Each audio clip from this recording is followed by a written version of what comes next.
Welcome at Sandbox Plots, your channel for adventures and sandbox settings. And today I'm back with some more Dolmenwood material.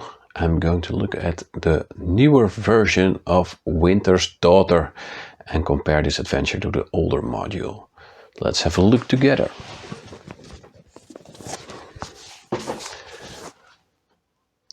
There's not a lot of difference between the two books. The first one was released around 2018-19 and was designed for old school essentials, as you can see here at the back. The rulebooks are referenced in the module, but you hardly have to use the rulebooks because everything you need to know is inside these adventures themselves.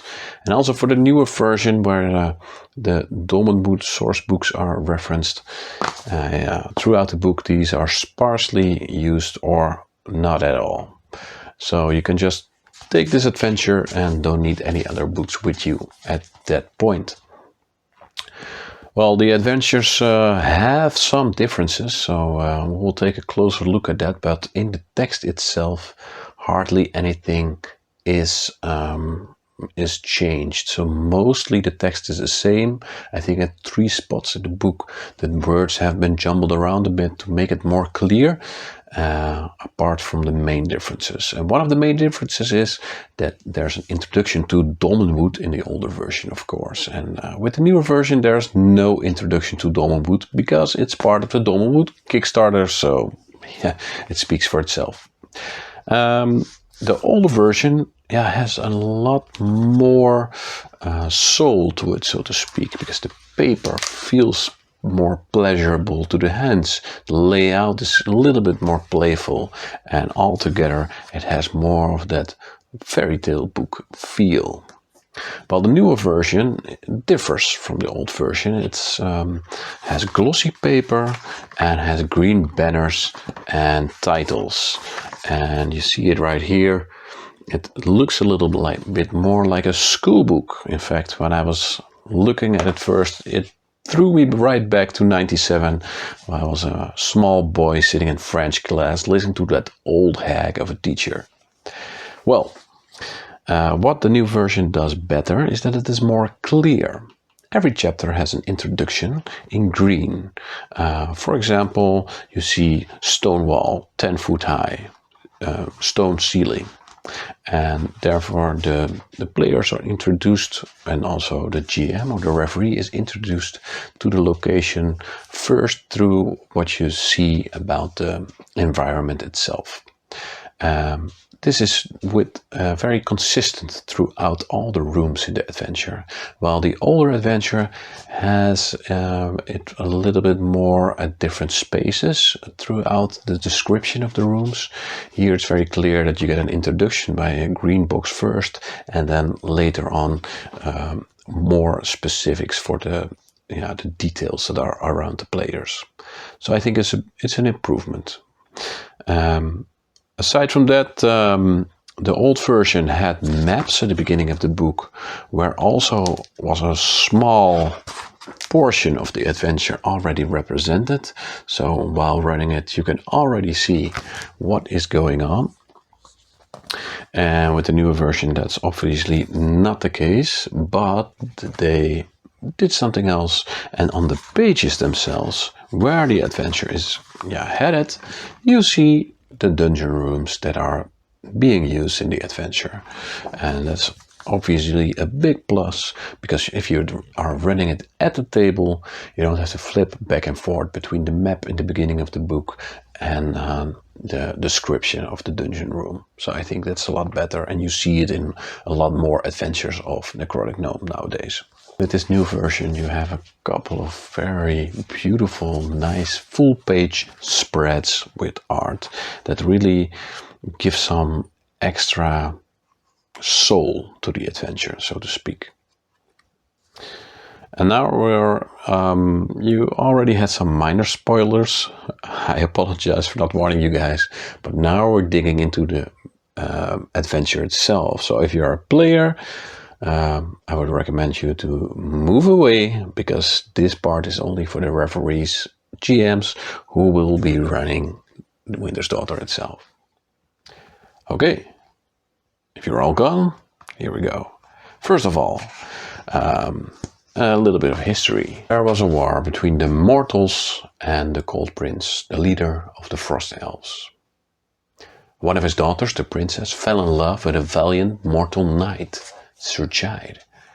She gave him a fairy ring that connected their souls forever.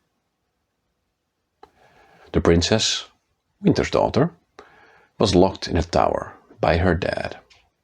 Sir Chide passed away, and a mount was erected for him. But their souls remained connected after life, and their worlds were fused together. The burial mound of the knight contains a doorway to Fairy, towards the location of the tower where the princess is held. The knight is connected to the ring. If it is brought to the captive princess, they can finally be together forever. The hooks in this adventure remained mostly the same, and in my opinion there's a mischance. Originally the princess appears in the dreams of the players. This hook is also in the newer version, but it doesn't really rhyme with Dolmenwood lore. There should be a connection with the Duke who cherishes dreams. Or maybe the players have a connection with Lord Edwin Gillifer, famous for spending a lot of time dreaming and capable of romantic empathy. This lord can send the adventurers in the way towards the burial mound. Secondly, one of the players would be related to Sir Chide in the distant past. It would make more sense if this would be a noble. Maybe Baron Hogwash has some connection to Sir Chide and wants to cash in on his inheritance and get the ring for himself. The third hook is that a magician is in need of the ring. It would make a lot more sense if the Droon would be interested in the ring as an item of power, and also because of the possible connection to Phrygia, the homeland of the Cold Prince. But what about the Puritan Church? It could also make a lot more sense if Abbot Hargel, a great historian, knows about the site and wants to know from the adventurers why it was abandoned. Joan Ablewright, commander of the Order of St. Senius, would also be interested in the happenings in this burial mound. It would also prepare the players for a follow-up quest later on, investigating the Abbey of St. Cloud. There are 3 parts to this adventure: the outside mound, the appetizer, the burial mound, and the fairy prison, the dessert. Every part has its own encounter table. The outside contains a stone circle with a reference to the Droon, and 2 possible entrances to the burial mound. The burial mound is the meat of the adventure. There are no boring rooms with rubble you sometimes find in other adventures.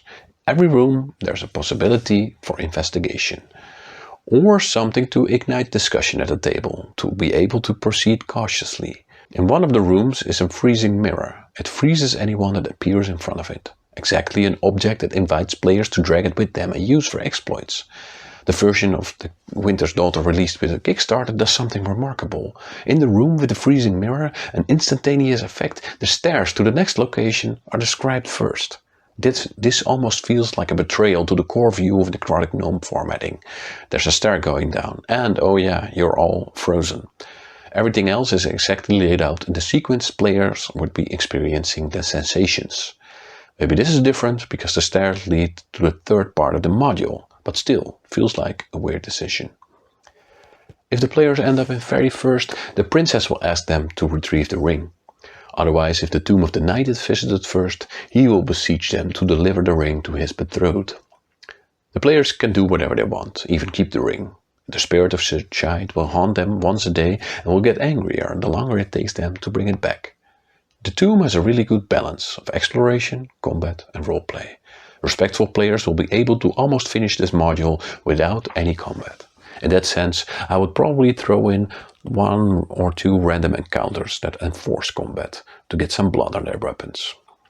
The 3rd part of the adventure is the dessert, the icing on the cake. The tomb is well done in itself, but the part in Fairy just gives this adventure so much extra flavor. It is a completely new environment. Snowy, the lake covered in ice, the white tower in the middle. When you're inside this tower, you can almost smell the cinnamon coming from the kitchen. The Dolmenwood Kickstarter version of Winter's Daughter contains a lot more art, especially in Phrygia, in the prison of the princess. It really succeeds to transfer a scene frozen in time. Concluding this review, this is not a regular dungeon kill monster loot next room. This dungeon feeds the player a spoonful of lore to add to the story. It's simple and elegant. The new version of Winter's Daughter got the benefit of 5 years of development in between. This module is tight, exactly the way I like it. With its glossy paper and green banners, it feels a little technical, but the new illustrations more than make up for it. It's an excellent introduction to Dolmenwood. It's designed for characters from level 1 till 3, but it can be modified for every stage in the adventuring career of the characters. If you don't care about the Dolmenwood setting, it pretty well works for every fantasy RPG. Come visit me at Sandbox Plots again for more videos about Dolmenwood or other excellent adventures and sandbox settings. See you next time.